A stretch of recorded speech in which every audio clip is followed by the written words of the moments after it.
medicina regenerativa sería como utilizar los recursos que tiene nuestro propio cuerpo para regenerar un tejido. Yo creo que lo apasionante de la medicina regenerativa es que es una medicina para todos. Evidentemente, para la persona que ya tiene un envejecimiento es útil, pero también para aquel que simplemente decide cuidarse. Yo he llegado a regenerar tendones del supraespinoso con PRP infiltrado dentro del tendón. Por ejemplo, en una persona mayor, el tema de las arruguitas estáticas, es decir, las que ya se han marcado en la piel, en la zona periocular, estamos teniendo muy buenos resultados, por ejemplo, con el caso de los polinucleótidos, porque es capaz de esa piel regenerarse. ¿No? ¿Son más dolorosos estos tratamientos? Yo siempre digo que el que invente la aguja que no duele...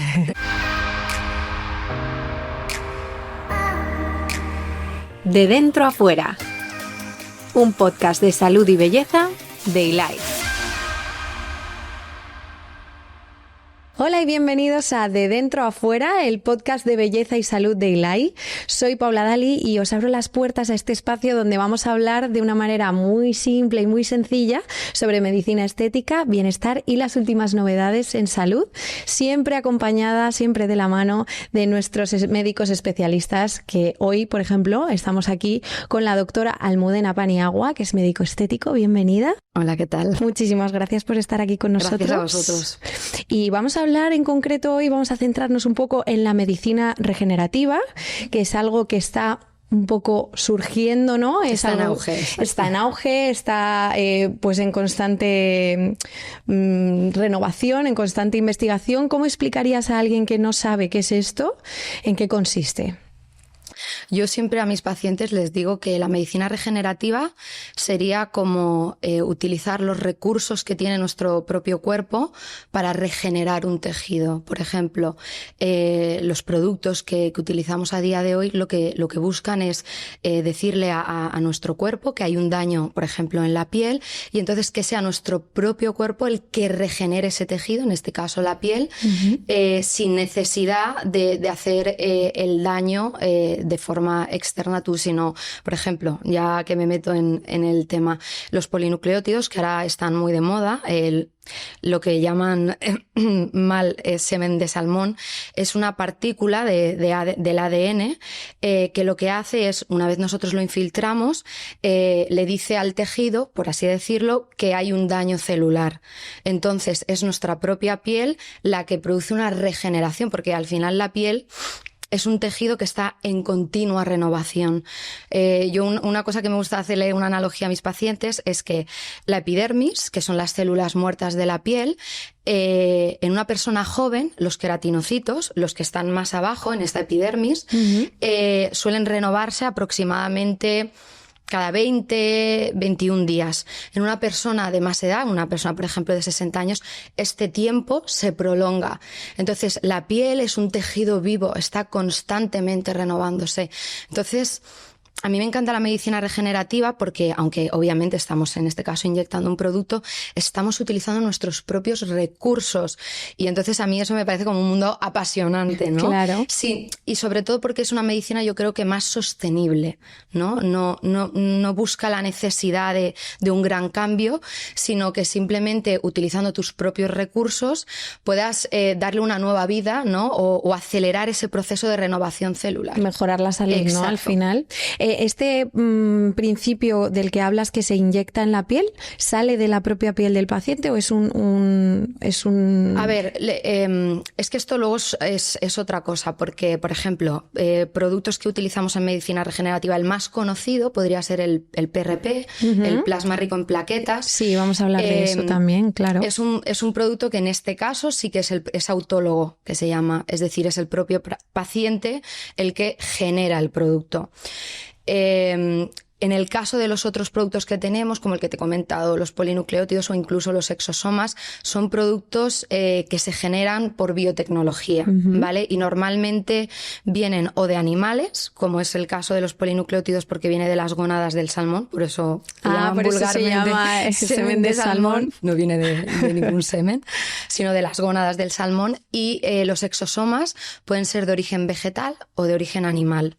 pero en ningún caso son humanos. ¿Vale? Hablabas de la gente mayor, ¿no? Que la piel al final se regenera con más lentitud. Exactamente, con menos frecuencia.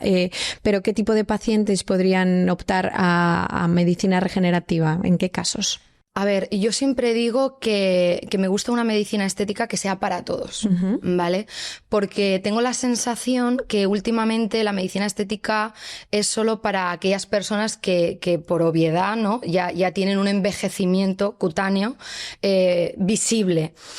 Pero al final yo creo que para el que le gusta la medicina estética y quiere hacer una medicina estética con la palabra medicina más en grande que estética, creo que debería ser más preventiva. Y buscando más esa sostenibilidad. Es decir, el buscar un cuidado, igual que nos cuidamos la piel con tratamientos domiciliarios, con cosméticos, pues utilizar esta medicina estética de la mano para envejecer, pero desde una prevención. Igual que yo, que soy médico de familia, pretendo que mis pacientes no lleguen a tener un infarto, sino que prevengan controlándoles el colesterol, controlándoles todos los factores de riesgo cardiovascular, pues yo creo que lo apasionante de la medicina regenerativa es que es una medicina para todos. Evidentemente, para la persona que ya tiene un envejecimiento es útil, pero también para aquel que simplemente decide cuidarse, pues con 30 años, por ejemplo. Y las aplicaciones que se le pueden dar a esta medicina regenerativa, porque hablábamos de estética, pero también, si no me equivoco, dolores articulares, cicatrices, alopecia, ¿no? Otro tipo de cosas que ya no solamente son estéticas, sino también, pues al final de salud, ¿no? Que conllevan dolores o que pueden mermar un poco la calidad de vida de la gente. Sí, yo como trabajo tanto en la estética como en la medicina de familia, siempre le intento decir a mis pacientes de medicina estética que todo aquello que utilizamos en la medicina estética ya se ha utilizado en gran parte en la medicina tradicional, ¿no? Como por ejemplo es el caso del PRP. Yo he llegado a regenerar tendones del supraespinoso con PRP infiltrado dentro del tendón. Qué interesante. El problema, entre comillas, está que no sabemos cuál es el paciente al que le va a funcionar. Es decir, yo he visto pacientes que con una sesión ya se veía una mejoría y otros que se han hecho las 3 sesiones y no le funcionaba. Yo creo que ese es un poco el paradigma o lo que los médicos y sobre todo la gente que está en el laboratorio, que es la gente que hace el trabajo por nosotros al final tenemos la parte asistencial, pero yo creo que también hay que darle muchísima relevancia a la gente que está en el laboratorio, que son realmente los que descubren y los que le dan un sentido a la parte de la aplicación. Entonces, el PRP se puede utilizar a nivel articular, de hecho los traumatólogos también lo infiltran en rodillas, para intentar buscar esa regeneración de tejido, porque el PRP no es específico de un tejido, sino las plaquetas, que es lo que nosotros buscamos con el plasma, cuando se destruyen tienen factores de crecimiento múltiples y lo que buscan es la regeneración del tejido sin ser específicas de un tejido en sí. Para aclararnos, el PRP, el plasma rico en plaquetas, se extrae de la sangre del paciente, se filtra o se hace un tratamiento, se centrifuga y se vuelve a infiltrar, ¿verdad? Exacto. ¿Y qué tratamiento, o sea, qué casos has visto que más te hayan sorprendido utilizando esta técnica? A ver, tal vez desde el punto de vista médico, los que más me han sorprendido han sido estos que te comento, que parece como de ciencia ficción, el decir, una persona que tenía a lo mejor un desgarro parcial, obviamente total, pues sería muy difícil regenerar algo que se ha roto por completo, y ver que ese tendón de alguna manera ha recuperado su estructura y sobre todo que la persona ha ganado en calidad de vida porque ha pasado de tener una limitación funcional a mover el brazo como en un principio. Desde el punto de la medicina estética, sí que es cierto que en el mundo del capilar es de los pocos tratamientos, junto con la parte farmacológica de la dutasterida inyectada, los que tenemos que de forma de infiltración funcionan. El capilar es cierto que de todas las ramas de la medicina estética es la que está un poquito más desahuciada en cuanto a investigación. Claro, sí, que estamos ahí un poquito más... Exacto, pero Pero sí, realmente el PRP funciona. El problema que tenemos es ese, que no sabemos a quién sí y a quién no. Entonces yo tengo pacientes que les ha ido fenomenal y pacientes que no les ha ido bien, pero no sabemos bien por qué.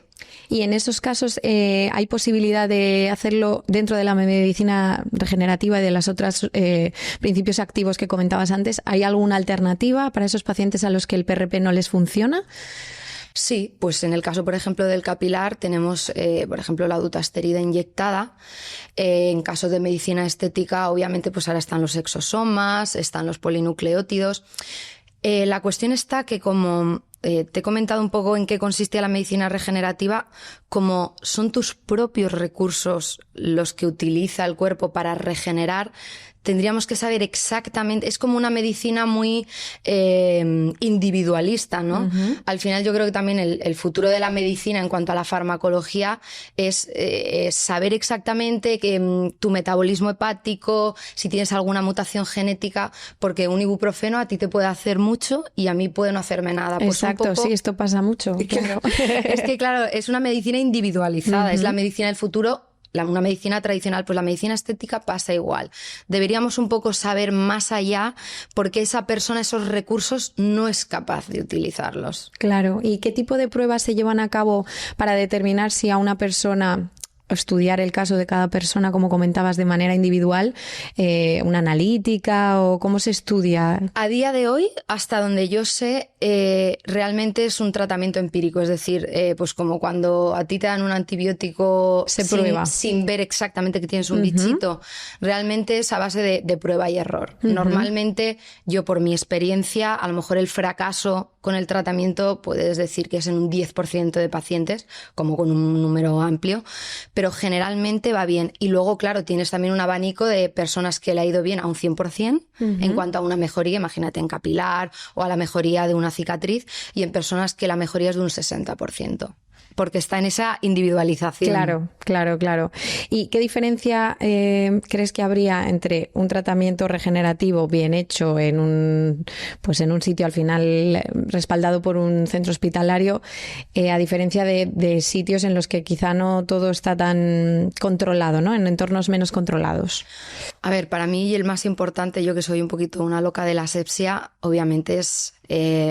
no deja de ser, estás haciendo en el caso del PRP, por ejemplo, estás haciendo una extracción sanguínea, puedes hacer una infección en todo ese proceso, y luego que ya ni los propios médicos podemos predecir el que vaya bien o vaya mal haciéndolo todo adecuadamente, es decir, siguiendo los pasos de la centrifugación, porque el PRP al final es un tratamiento que en los consensos, por ejemplo, de dermatología, de tricología para el capilar, hay mucha disputa, porque como no es reproducible todo aquello que en medicina no se puede reproducir, es decir, yo ahora hago aquí un estudio y luego lo hacen en China y es muy variable, claro. Tú no lo puedes al final aplicar a toda la población. Al final, lo que yo le digo a la gente, no es que la dutasterida sea mejor, sino que tú la dutasterida puedes utilizar una dosis y en todo el mundo, la dosis siendo la misma, puedes ver la variabilidad de respuesta. Pero es que nosotros ya sabemos que el PRP de una mujer y de un hombre puede variar solo por el sexo. Claro. Entonces, cuando hay tanta variabilidad, es muy difícil estandarizar las cosas en medicina. Entonces, el PRP nunca es de primera línea en nada, a pesar de que sabemos que funciona por nuestra práctica clínica. Claro, por el uso al final, ¿no?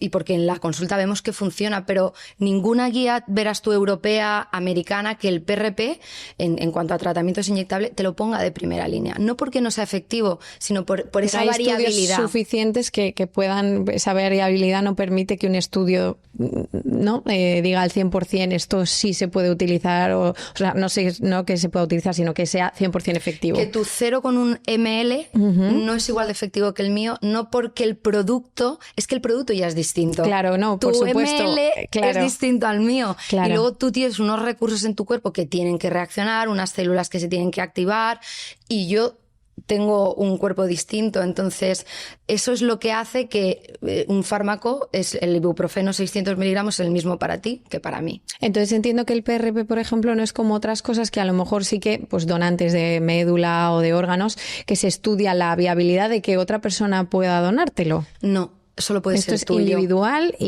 intransferible, ¿no? Va claro, con nombre y apellidos. Al final es autólogo, es algo tuyo y podría al final dar una reacción en otra persona. Al final tu sistema inmunitario detectaría que no es tuyo. Pacientes con problemas o enfermedades o inmunodeprimidos, no sé, que tengan algún tipo de factor ahí que pueda alterar ese PRP, ¿tienen alguna limitación para utilizarlo? A ver, realmente las contraindicaciones absolutas que yo sí que sé que hay con el PRP, obviamente embarazadas. Ningún estudio mete a una embarazada. Y el otro sé que son personas que han tenido cáncer o tumores hematológicos, es decir, leucemia, linfoma. Yo sí que he tenido muchas, porque claro, los pacientes, por ejemplo, mujeres que han tenido cáncer de mama, pues tienen alopecias o efluvios telogénicos relacionados con la quimioterapia, claro. ¿vale? Entonces, llegué a estudiármelo porque muchas veces me decían, es que mi oncólogo me ha dicho que no tiene duda, y sí que me lo llegué a estudiar, y lo que hay una contraindicación absoluta es para aquellos que han tenido un tumor o un cáncer hematológico de la sangre.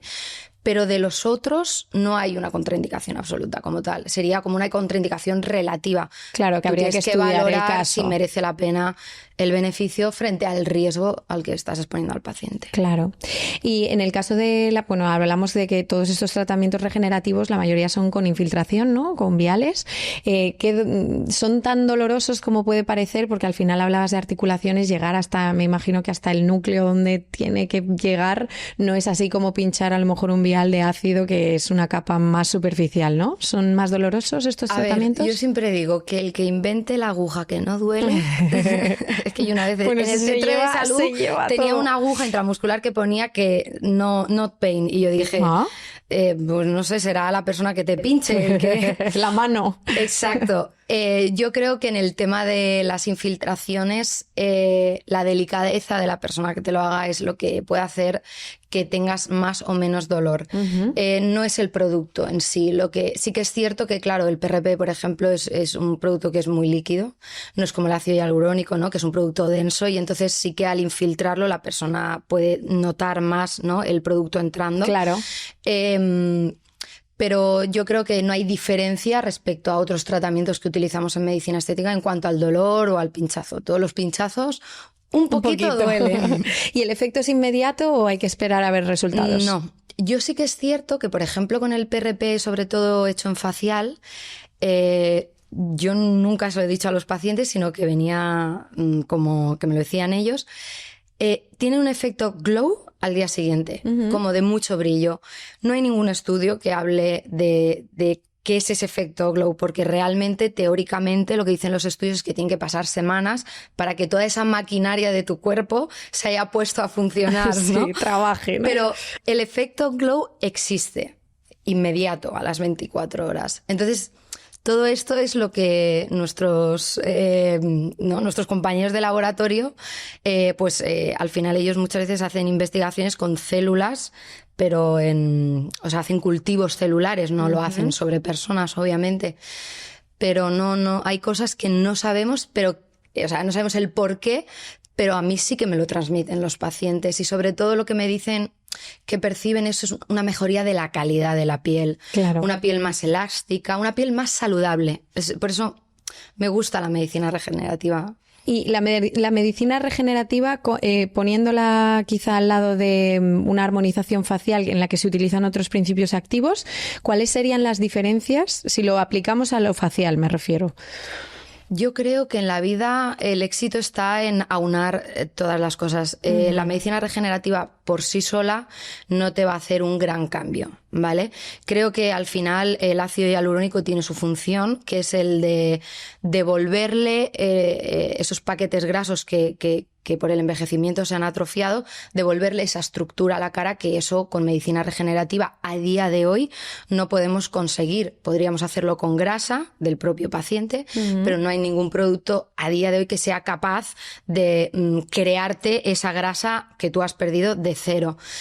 Entonces yo creo que el ácido hialurónico tiene su función, que que sería la de no devolver esa estructura facial que vamos perdiendo con la edad, y la medicina regenerativa sería más la de devolverle a la piel, ¿no? Ese aspecto saludable de una piel joven que se regenera tan poquito a poco. Claro, entonces ¿recomendarías más la medicina regenerativa para pieles más jóvenes? De manera preventiva antes de llegar, por ejemplo. No, porque por ejemplo en una persona mayor el tema de las arruguitas estáticas, es decir, las que ya se han marcado en la piel, en la zona periocular, estamos teniendo muy buenos resultados, por ejemplo con el caso de los polinucleótidos, porque es capaz de esa piel regenerarse. Digamos que a lo mejor la parte de la armonización facial, los productos que tenemos, estimuladores de colágeno, el ácido hialurónico, es para tratar el envejecimiento de sus capas más profundas, ¿no? En la parte más grasa, los compartimentos grasos profundos, y a lo mejor la medicina regenerativa es para tratar más la piel, ¿no? Que sería como la capa superior, la capa superior lo que se ve por fuera. Claro, el envejecimiento está en claro, todas está las capas. presente, claro, pero al final es lo que se ve, ¿no? Exacto. ¿Y hacia dónde va esta medicina regenerativa? ¿Cuál crees que es el futuro? ¿Qué cosas se están viendo en el horizonte de cara a nuevos avances tecnológicos? A ver, yo creo que en general la medicina regenerativa es el futuro de la medicina, no solo de la medicina estética. El problema está también que con el tema de la investigación, obviamente la investigación médica tiene que cumplir unos estándares éticos y la oveja Dolly no podríamos replicarla. No, por supuesto que no. Entonces, la cuestión de la medicina regenerativa yo creo que sí tiene a lo mejor una limitación, es que por estos estándares éticos no podemos ir tan rápido como nos gustaría. Yo, por ejemplo, en el último congreso que fui de la SERECAP, que es la Sociedad Española de Regeneración y Estructuración Capilar, vino un hombre que, estaban hablando de qué sería el futuro del capilar, ¿no? Hacer con células madre, crear cultivos de folículos o unidades foliculares, y que nosotros no tuviéramos que sacar la unidad folicular y que el paciente pudiera reproducir sus propias unidades foliculares. Todavía no lo han logrado. Bueno, pero está en el tintero. Está en el tintero, que es lo importante, sí, ¿no? Pero yo creo que sería el futuro. Pues es muy interesante y la verdad es que abre un gran horizonte para la gente que pueda tener este tipo de problemas, ¿no? Que al final siempre, pues estos avances parece que van despacio, pero en los últimos años hemos avanzado yo creo que bastante. ¿Qué le dirías a alguien que tiene dudas sobre si le sería más conveniente hacer un tratamiento regenerativo u otro tipo de tratamiento? Que se ponga en manos de un buen profesional.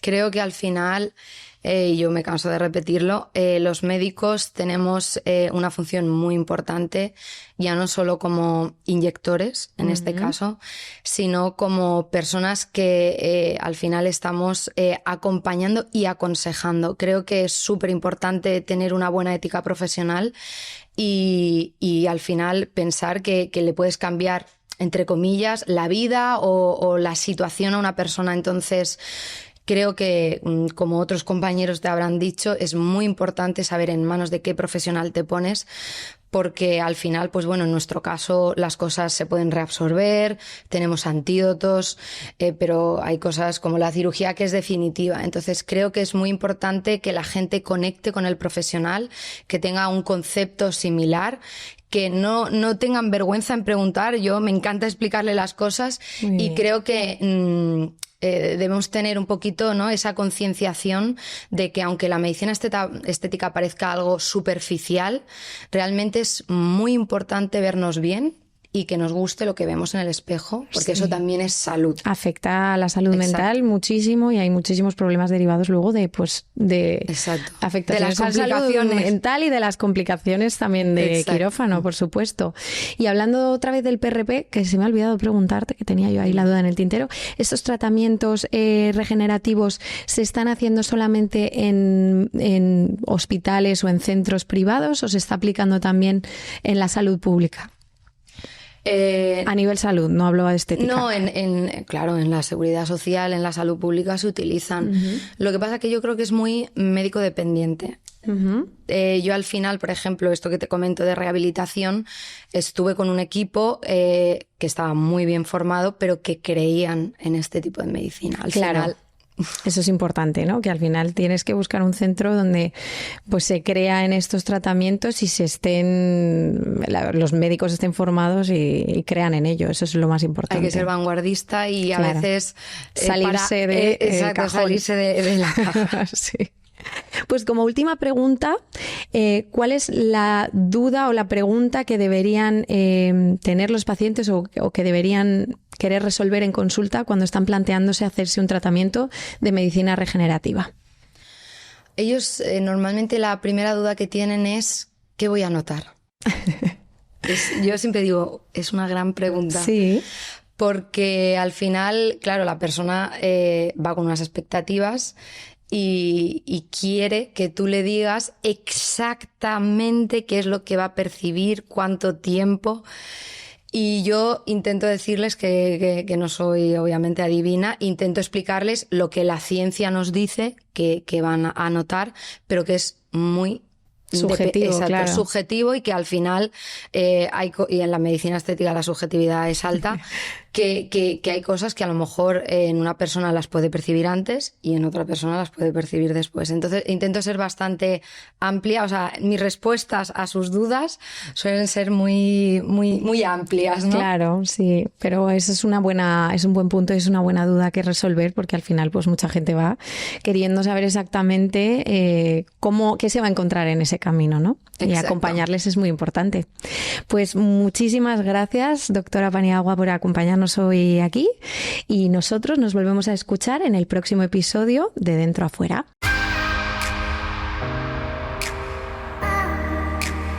De Dentro a Fuera, un podcast de salud y belleza de iLife.